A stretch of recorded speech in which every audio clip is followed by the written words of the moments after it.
In this video, I'm going to teach you how to make Elementor faster. So in order to make Elementor faster, you first need to head over to elementor.com, click onto this Get Started option right here in order to create an account, or click onto this Login option right there in order to log into one. Now, into this case, you can head over and then just try to log in into an account. Now, here is my Elementor editor. To make your Elementor faster, you can optimize media like images by resizing, compressing, and using WebP or SVG formats with lazy loading, and enabling Elementor's built-in performance features such as optimized assets and DOM outputs. You can also use a lightweight theme and consider caching and CDN.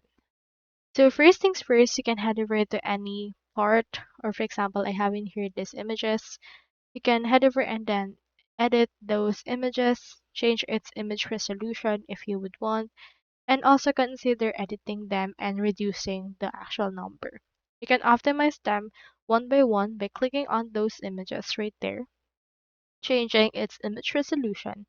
You can also head over to the advanced option and changing its grid, its positions, as well as CSS IDs, motion effects, attributes, and you can also head over to responsive option and change its responsive options that we can see right here.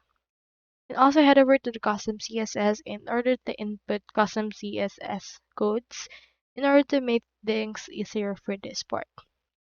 Now you can also head over to the site settings and you can also head over to the structure.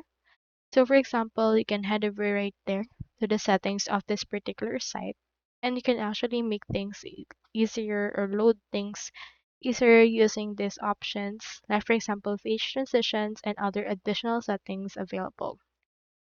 So that's how you make Elementor faster. Hope we helped.